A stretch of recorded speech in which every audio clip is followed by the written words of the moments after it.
Sawadee-ka. Hello and welcome to Daily Wisdom, Walking the Path with the Buddha. Today is our group learning program, and we're in chapter 19 of our book, Developing a Life Practice, The Path That Leads to Enlightenment. This chapter is titled The Difficult Human Existence, Sickness, Aging, and Death. This is where you learn a bit about the life story of the Buddha and what motivated him to take this journey to get to enlightenment, and also some guidance on how to deal with sickness, aging, and death, because oftentimes this is a real challenging time for you in your life when you're experiencing sickness, aging, and death, or the people around you are experiencing sickness, aging, and death. So I'm going to guide you in a breathing mindfulness meditation session to get us started, and then I'm going to move into a talk helping you to understand the life story of the Buddha in sickness, aging, and death, and how this really impacts you and how you can overcome it. So welcome to all of you, whether you're joining for the first time or you're joining regularly. If you'd like to join for meditation, I start with chanting to ease us into the meditation. This is just to help ease the mind into the meditation. This isn't a rite or ritual or a ceremony or worship or prayer or anything like that. It just helps you to get more benefit out of the meditation itself. Then I'm going to provide some guidance during the meditation to be able to help instruct you and guide you in the meditation as we get started. Then there's going to be a period of time where it's just quiet and we're all meditating together, and we'll come out of the meditation with some more chanting. And that's where I'll start today's talk on chapter 19, The Difficult Human Existence, Sickness, Aging, and Death. So if you'd like to take a position, either seated, lying, or standing, these tend to work really well with online learning. Of course, there's the walking position as well, that you're welcome to do that if you like, but oftentimes it doesn't really work so well with online learning. So as you take your position, get comfortable with the body. And if you'd like to join along in the chants, you're more than welcome to. And afterwards, I'll come back in with some guidance on the meditation. Arahang Samma Sambuddho Bhagava Bhutang Bhagavanang Abhivateyami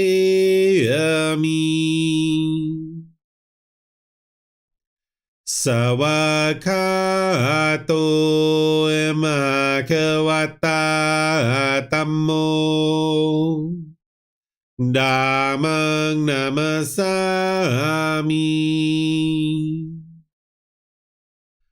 Supatipano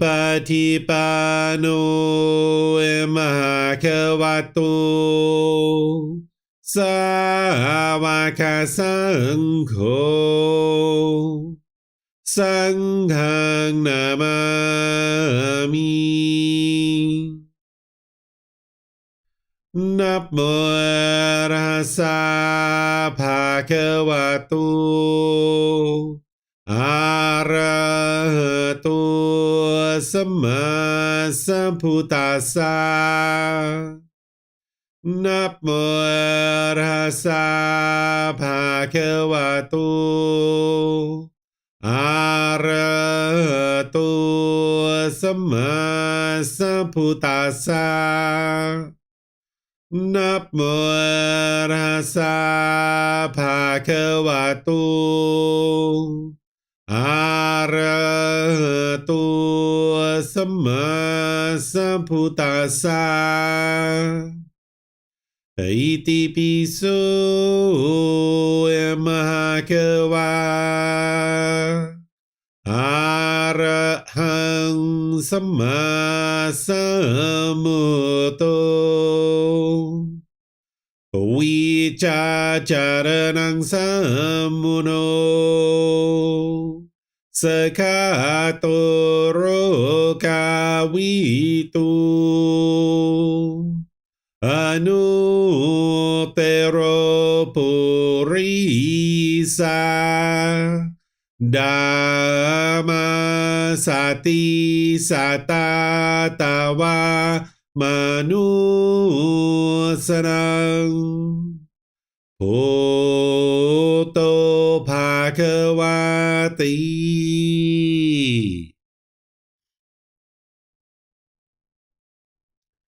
Okay, with the lower body and hands and arms comfortable, and the upper body erect. Just close the eyes and breathe in through the nose and out through the nose. Here you're just looking to establish the breath, a nice, natural, steady, consistent breath. Not forced or controlled, just a gradual inhale through the nose, experiencing the full breath. And then whenever you're ready, exhale out through the nose. Breathing in and out. Breathing in and out. Your breath may not match up with the guidance that I'm providing, and that's okay. This is your practice. I'm just here for guidance. You can use this voice as a reminder that whenever you get to the next inhale, breathing gradually through the nose, developing a nice, natural, steady, consistent breath. And then whenever you're ready, exhale out through the nose, experiencing the full breath. Breathing in and out. Breathing in and out. With the breath well established, start fixating the mind on the breath, either the sound of the breath coming into the nose or the sensation of air moving over the skin into the nose. The breath is the present moment. Fixate the mind on the breath, the present moment. Breathing in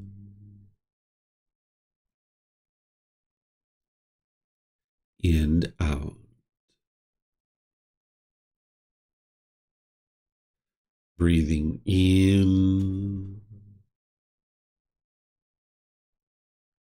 and out.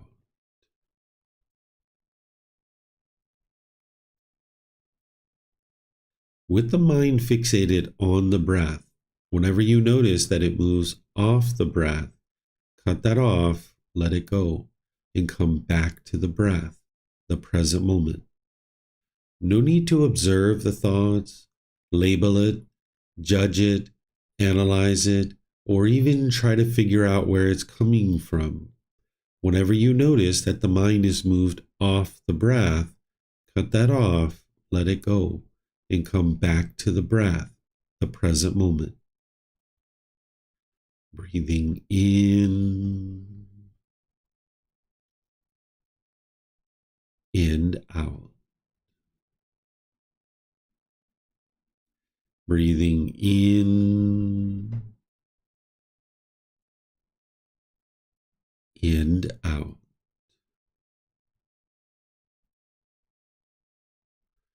I'm going to be quiet now and let you do this work of focusing on the breath, cutting off and letting go anytime the mind moves off the breath.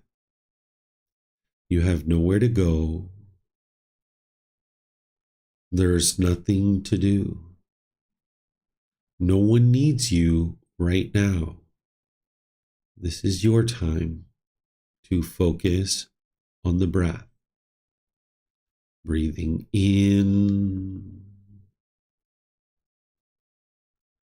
and out.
อะระหังสัมมาสัมพุทโธมะกะวา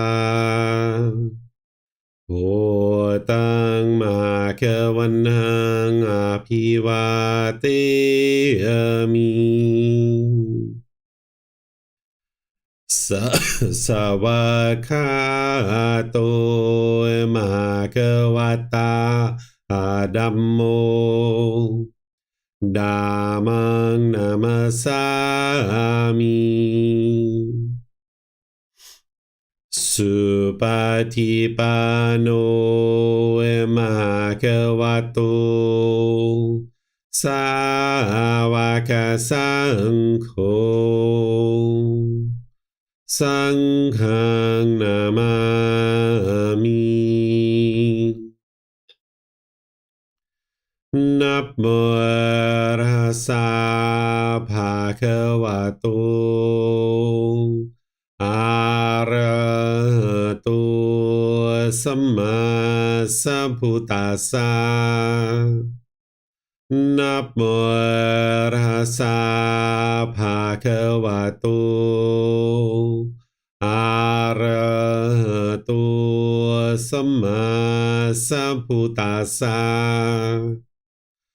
นะโมตัสสะภะคะวะโต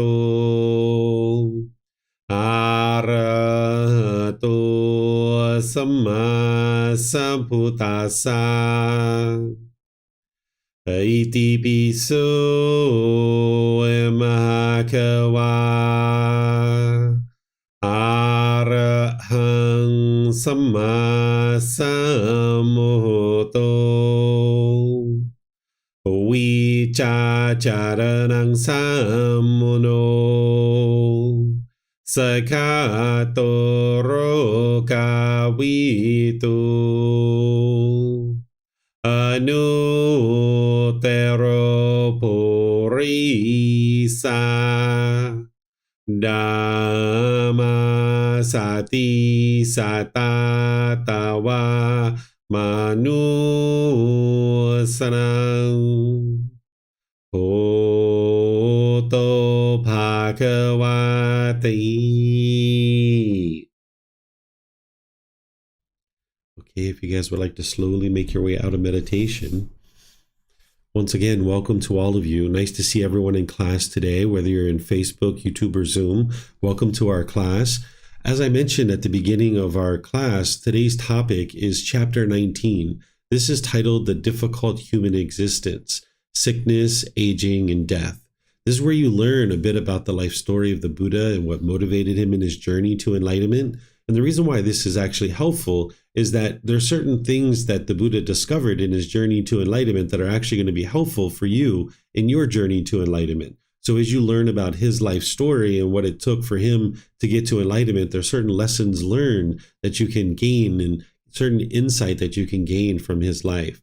Sometimes students might think, David, you have so much respect and gratitude and appreciation for the Buddha.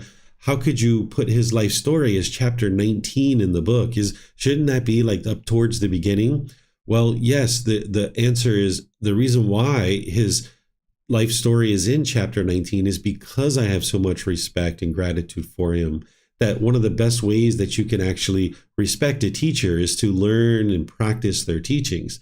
The Buddha was actually asked during his lifetime, how could people respect him once he dies? And he said the best thing people could do is learn and practice the teachings. So that's what I did at the very first part of this group learning program and at the very beginning of the book is I've been sharing with you the teachings of Gotama Buddha, because that's the very best way to respect a teacher is to actually learn and practice the teachings. And that's what's going to produce the transformation in your mind and in your life is by learning and practicing the teachings and integrating them into your day-to-day life.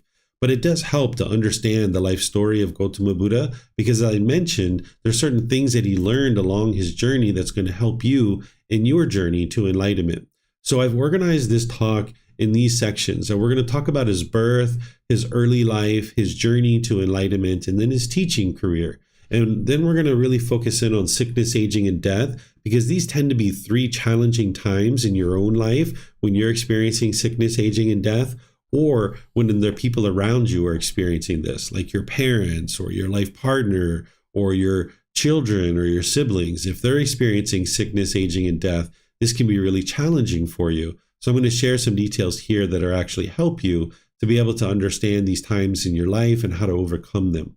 Now, as you guys know, normally I open up to questions as I go throughout the class, where I'm teaching 15, 20 minutes and then opening up to questions. But the best way to teach this topic is just to teach the entire life story of the Buddha and then open up to any questions that you guys have at the end. If you guys have questions, you'll be able to put those into Facebook, YouTube, or Zoom, or you can raise your hand electronically in Zoom and open up your mic and then ask any and all questions that you like. So I'm going to help you to understand the Buddha's life story in an effort to help you understand this individual and help you in your journey to this enlightened mental state. So the individual that we refer to as the Buddha or Gotama Buddha, he was born into a royal family. His mother was the queen. His name at his birth was Siddhartha Gotama. That was his given name. And when he was born into this royal family, the way that it worked is that if you were actually pregnant as a woman 2,500 years ago and you were living with your husband, then they would take you back to your homeland in order to give birth. So Siddhartha Gautama's mother, who was living with her husband, who was the king, she needed to deliver the baby, and they knew that it was about to come. So they organized a caravan and they were taking her back to her homeland where she could deliver the baby. Because this way her parents and her siblings and other people around her could help her as she was first, a mother and having this first baby that was brought into her life.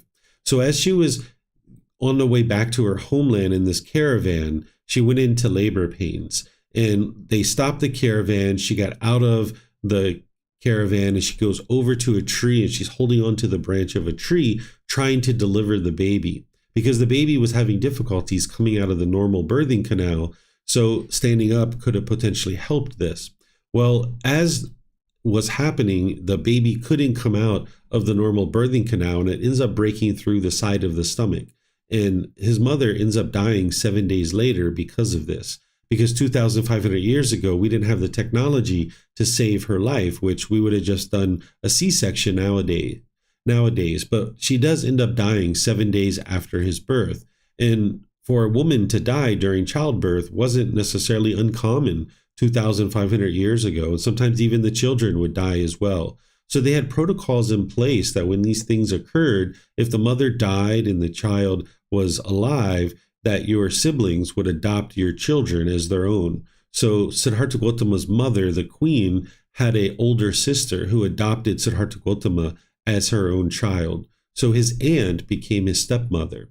And during his birth, it's said in the original text of the Pali Canon that he walked 7 steps, lotus flowers were blossoming under his feet, and he spoke and he said, "This will be my last birth." I don't think that this part of the story is actually true, because the way that these things kind of work is oftentimes when somebody has done something as miraculous as the Buddha, as time goes on and stories are handed down, sometimes they're embellished upon in order to make this individual look even better than they already are. There's no need to embellish the story of a Buddha. They've already done something very amazing throughout their life, so there's no need to actually embellish their story. But nonetheless, this could be an embellishment of the story. I wasn't there, so I don't know. But if that part of the story is true, the next part of the story wouldn't actually be needed. So that's why I think that this part of the story probably is not true. So that after his birth, his father was interested in understanding what his son was going to become. This was a common practice for rich and noble people, that they would essentially pay fortune tellers to come and advise them of what their child was going to become.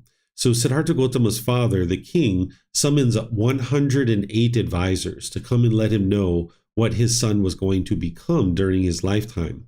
And 107 of those advisors explained to the king that his son's going to be this great monarch and this great ruler, that he's going to rule over his territory and expand his kingdom far and wide.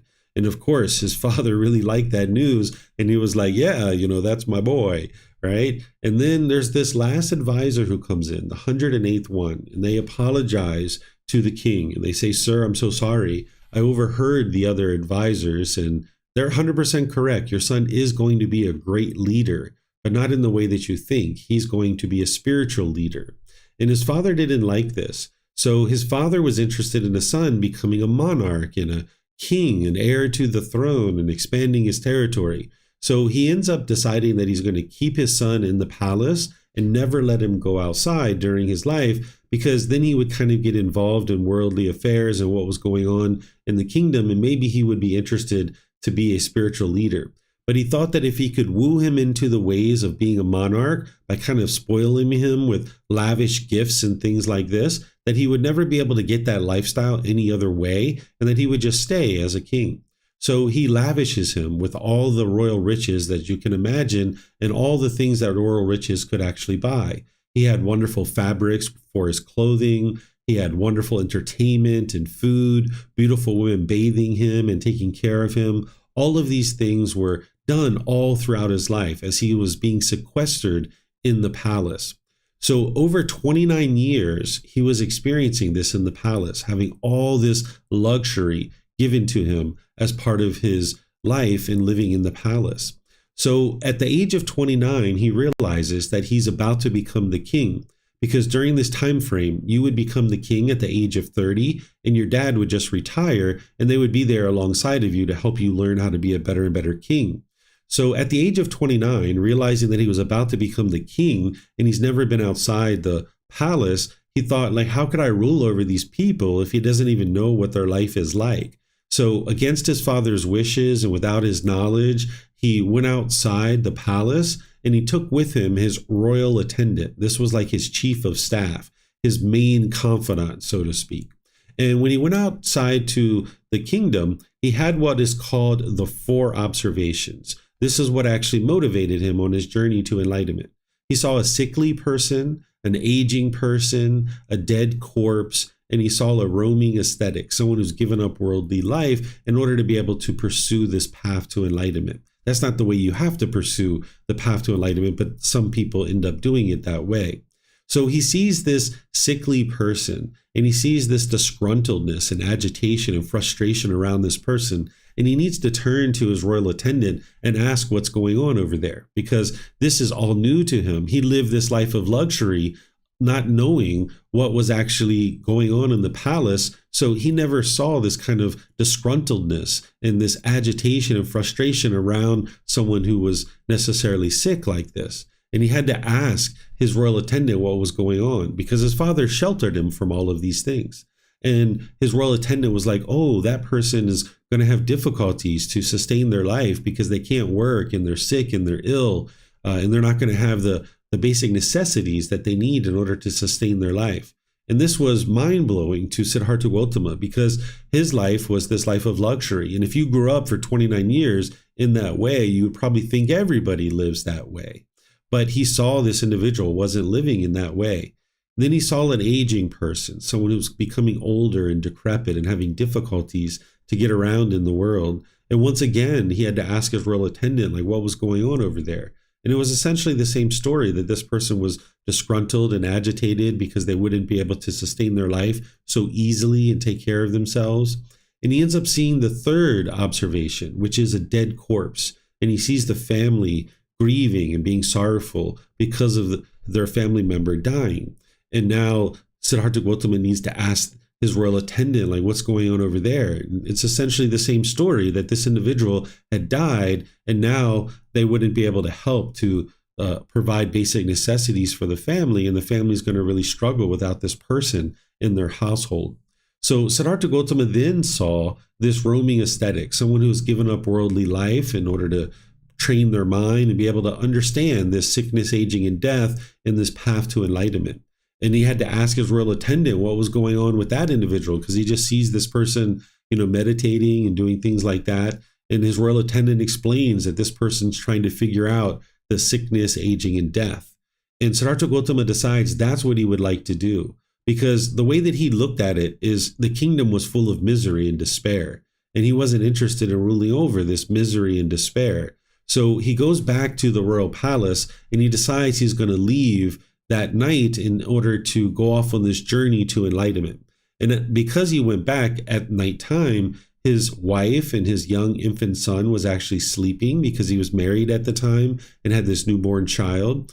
And he decides that he's going to leave in the middle of the night rather than wake them up and disturb them. And he didn't understand a whole lot about the mind at that point, but he understood enough that if he said goodbye, kind of woke them up and hugged them and kissed them, that it would be too difficult to leave out of the royal palace. So instead of doing that, he just kind of leaves in the middle of the night. And he takes with him his favorite horse and his royal attendant.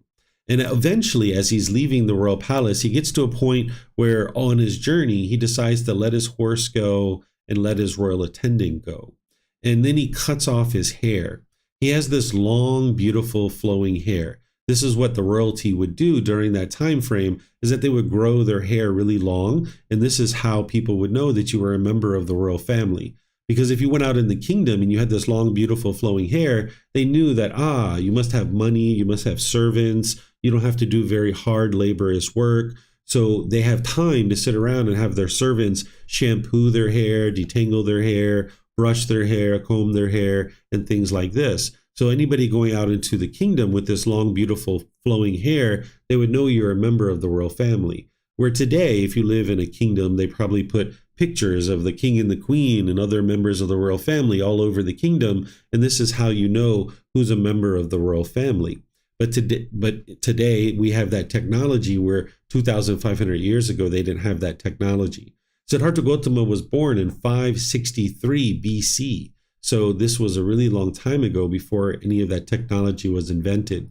So cutting off his hair would be like, I'm never going back, because nobody would ever think that he was actually the king, because he didn't have this long, beautiful, flowing hair that he would have been growing for 29 years. So it would be next to impossible for him to assume the throne and now become the king. So cutting off his hair is like, I'm never going back. And he goes to study with these two individual teachers because he was interested in training his mind and getting to enlightenment. And there were individuals in the community that were claiming that they knew how to get to enlightenment. So he studies with this first teacher, and this first teacher is teaching him to hang himself upside down from trees, lay on beds of nails, pierce his body with metal implements, starve himself, essentially disparaging the body and causing physical pain to the body. And the thought was that if you could overcome that physical pain, that then you would experience enlightenment.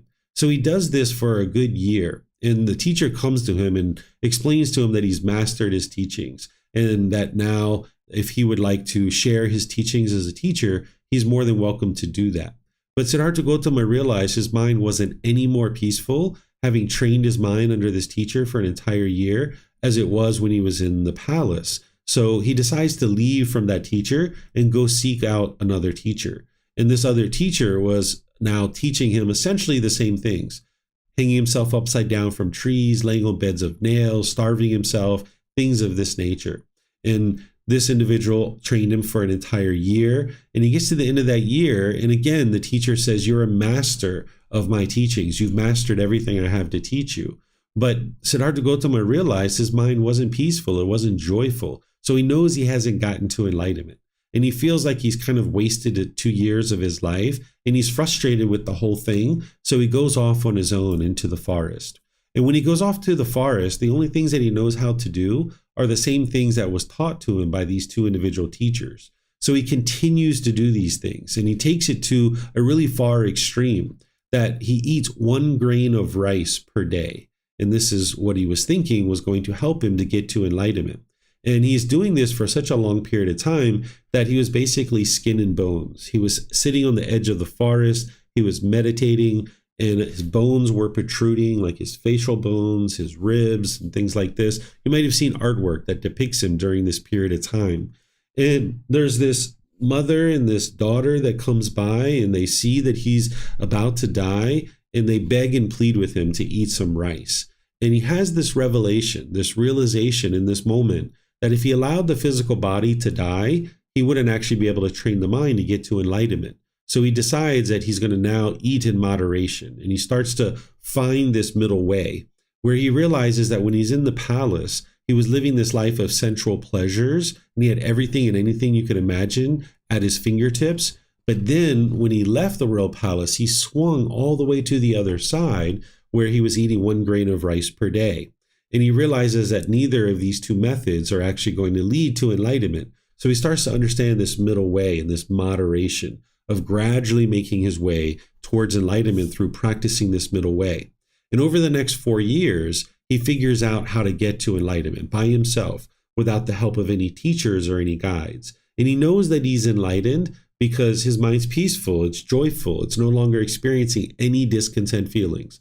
All the anger, sadness, frustration, irritation, annoyance, guilt, shame, fear, stress, anxiety, loneliness, boredom, shyness, resentment, jealousy, all these feelings in others are eliminated from the mind. There isn't even the slightest displeasure in the mind.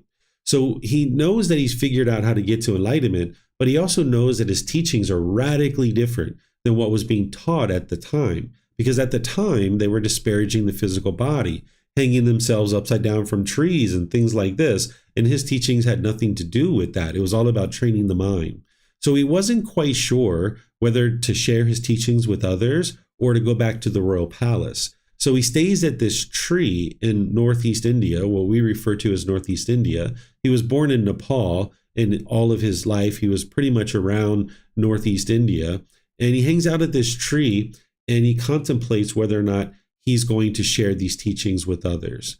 And after the 7-week time frame, he ultimately decides he would like to share the teachings rather than go back to the royal palace. So he ends up going back towards the area where he was with those first 2 teachers. And when he goes back to that area, he encounters 4 of his previous classmates and 1 of his previous teachers. And they start laughing at him and joking him and mocking him because they thought he had given up on the path to enlightenment. Because to them, in order to get to enlightenment, you needed to be disparaging the physical body, that you would essentially be starving yourself and hanging yourself upside down from trees and things like this. But here they see this bright, radiant, joyful, healthy individual coming down, and they were like, laughing at him and joking and mocking him because they thought he had given up on the journey to enlightenment. But in fact, he had actually gotten to enlightenment and they just didn't understand that. So he comes over to where they're at. He sits down on the ground and he takes his hand and he touches the earth. And this is where he performs the one and only miracle during his lifetime, where all these animals come to where he's at.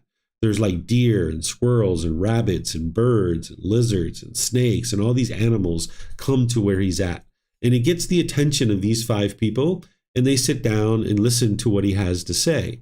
And he delivers his very first teaching, which is the 4 Noble Truths. This is the very first teaching that you need to be able to get on the path to enlightenment, because in a way that you can independently verify, you can learn what is the problem in your mind, the cause of the problem, the elimination of it, and the path forward. And it's important to learn with the original words of the Buddha so that you know what it is that the Buddha actually taught during his lifetime, because you can have this breakthrough to understanding what's causing these discontent feelings so that then you can eliminate it. And when the Buddha taught it, that his students, those 5 individual people, could tell that he had gotten to enlightenment because they were able to independently verify what he had to say. A Buddha's teachings are independently verifiable. They're not based in belief. So you're not believing a bunch of things and then hoping something good happens when you die, but instead you're gaining wisdom about how the mind functions. You're gaining wisdom about the world around you, and this can all be independently verified. And as these individuals did that through the discourse that the Buddha shared, they could tell he had figured it out and he had gotten to enlightenment. So these are the first 5 students that he teaches. And from that point forward, his community just grows and grows and grows and grows. He got to enlightenment at the age of 35, and he ends up teaching for 45 years, dying at the age of 80.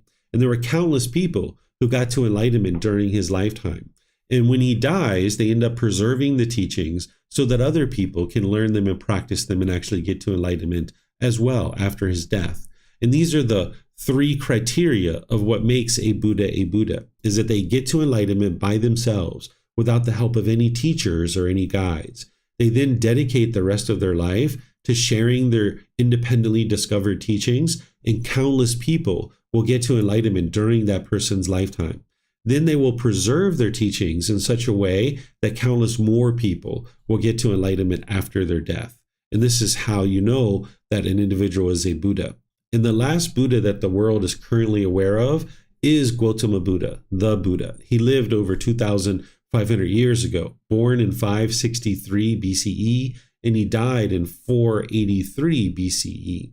And there hasn't been another Buddha that the world is currently aware of since his lifetime. And it's very rare for a Buddha to come into the world. So you can get to enlightenment, but you won't actually be a Buddha at that point. You're going to need teachers and guides to help you, where you're doing the work, but a teacher or a guide is pointing out the things that you need to learn and understand to be able to get to enlightenment. So as he dies, his teachings are preserved, and now for the last 2,500 years, people have been learning and growing and developing, experiencing enlightenment, and now we can learn and practice his teachings and actually get to enlightenment. So during his lifetime, those 4 observations that motivated him to go on this journey to enlightenment was sickness, aging, death, and then, of course, the roaming ascetic. And what he ultimately discovers during his journey to enlightenment, among other things, is that the reason why people suffer and have such grief and sorrow during times of sickness is that the mind is craving permanence, that it's craving permanent health. And if you're craving permanent health, when you experience sickness of the body, then you'll experience frustration or agitation or some other painful feeling, because this body is impermanent. This body is not permanent. So the universal truth of impermanence tells us that everything around us is impermanent. It's constantly changing. But the mind in the unenlightened state craves permanence, and it wants this body to be permanent. So when it experiences sickness, the mind will experience anger and frustration because it has this longing, yearning for permanence, this desire, this expectation. And the same thing's occurring when an individual experiences aging. If somebody's disgruntled or agitated or frustrated, it's because the mind is craving permanent youthfulness, when in reality, this body is impermanent. You can't experience permanent youthfulness. And then when you get close to death, if you're craving permanent life and wanting to exist in this world permanently, then death will be very painful for you because you're holding on to this world, wanting to be permanently in this world, when in reality, this being is going to die. Because there was birth, there's going to be sickness, aging, and death. Then there's going to be sorrow, grief, pain, displeasure, and despair.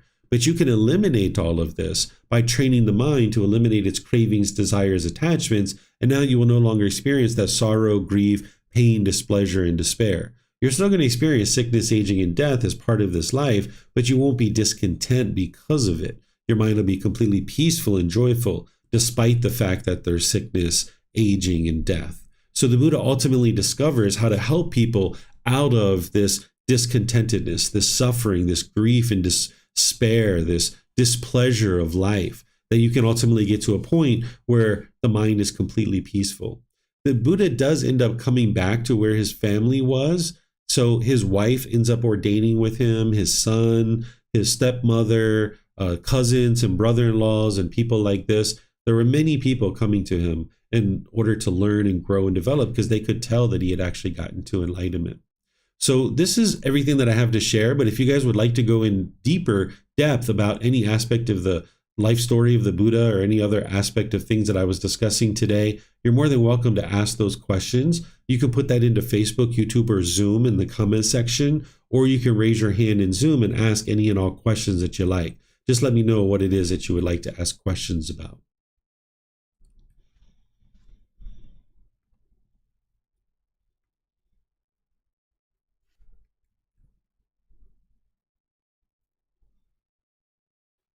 Okay, it doesn't look like we have any questions. So what I'm going to do is share this with you here at the end of our class. This is something that I share with students because oftentimes when you're learning the life story of the Buddha, you might just be getting on the path to enlightenment, because no one ever said life would be easy, but it's also not supposed to be tough. Learning Gautama Buddha's teachings is not easy, but learning and practicing the teachings of the Buddha will ensure that life is not tough. Because oftentimes in the unenlightened state, you experience certain struggles and difficulties along the way. And what I'm here to share with you is that you can escape all of this. Life isn't supposed to be easy. Nobody ever said that it was supposed to be easy, but it's not supposed to be tough either. But you can learn and practice, and you can escape all of this struggles and difficulties. Life doesn't have to be a struggle. It doesn't have to be difficult. The only reason why an individual is experiencing that is because they haven't cultivated the wisdom about the natural laws that the Buddha taught about. So this path to enlightenment and learning the teachings of the Buddha, it's not easy, but it's also not difficult either. And by learning and practicing his teachings, it will ensure that life is not tough. Because who wants to live with anger and sadness and grief and guilt and shame and fear for the rest of their life? You don't have to experience this. You don't need to experience stress and anxiety. You can opt out of all of this, but you need to be able to decide that you're done with all of that and you're interested in learning and growing and developing on the path to enlightenment.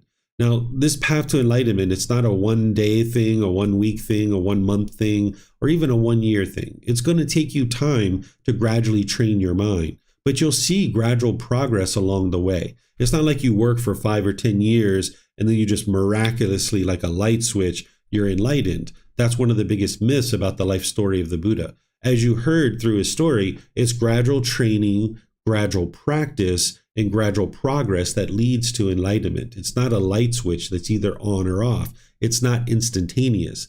I've had some students that have been studying with me in various courses, and I've heard people say as in short as 2 days, they noticed some improvement to the condition of their mind and what they were experiencing in day-to-day life. But it's going to take some time to ultimately get to enlightenment.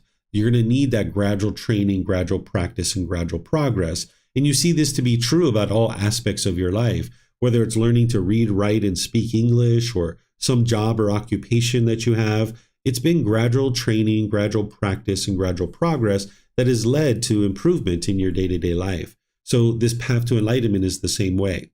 But all the resources to be able to help you are available to you at no cost. You can get them from our website. You can, download these things. You can access videos and podcasts and books, classes, courses, and retreats are live streamed and recorded.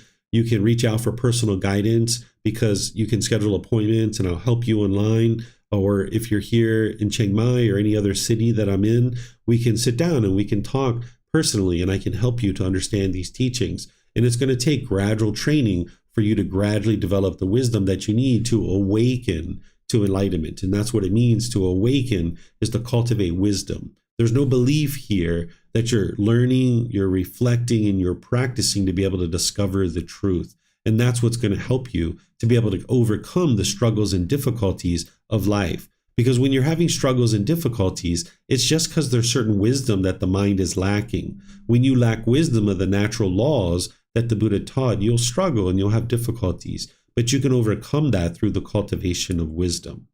So I'll just end by thanking all of you guys for joining. Thank you for being interested to learn and practice the teachings of the Buddha.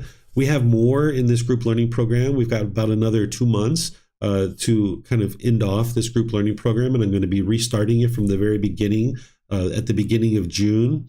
Next week in our class on Sunday, I'm going to be in chapter 20 of our book. Chapter 20 is all about this evolution of our consciousness from animal to human, helping you to be able to see how the mind in the human state oftentimes is coming out of the animal realm. And you can see these various qualities that an individual is experiencing in the unenlightened state, which is very similar to an animal. And one of the things that you're doing on the path to enlightenment is you're essentially becoming a better and better human being. You're shedding all these animalistic instincts that we've had from the time that we were in the animal realm, and you're becoming this better and better human being by progressing on the path to enlightenment. So understanding this evolution of our consciousness from animal to human, it can help you to see the work that you're doing on a day-to-day basis in order to be able to make your way to enlightenment as you're shedding these animalistic instincts. So for example, like an unenlightened human being will typically growl and roar, right, through our unskillful conduct, through our intention, speech, and actions, trying to fear other beings into doing things our way. This is an animalistic instinct that can be shed. But if you don't understand that that's part of what you're doing, then maybe you just meditate and that's it. You don't realize that you need to improve your moral conduct too in the way that you interact in the world. So I'm going to be sharing with you this evolution of our consciousness from animal to human so that you can understand this, and then it'll help you in your journey to enlightenment. So as you guys know, if you have any questions at any time, you can always post those in our Facebook group. You can ask in our live classes. You can send me a private message, or you can schedule personal guidance, and I'll be pleased to help you guys.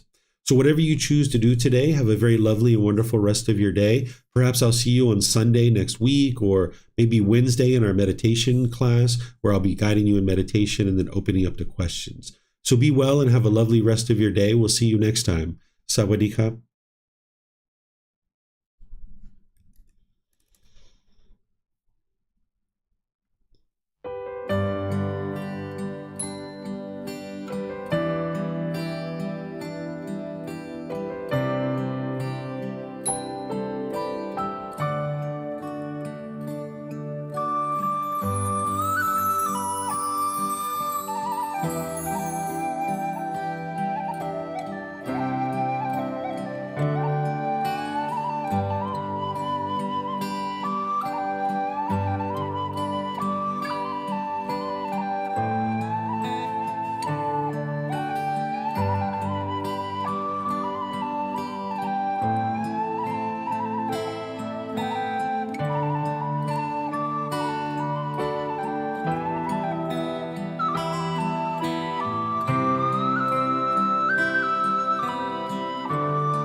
Thank you again for watching. Enjoy your meditation. Look forward to seeing you online and answering any questions that you might have. Thank you so much.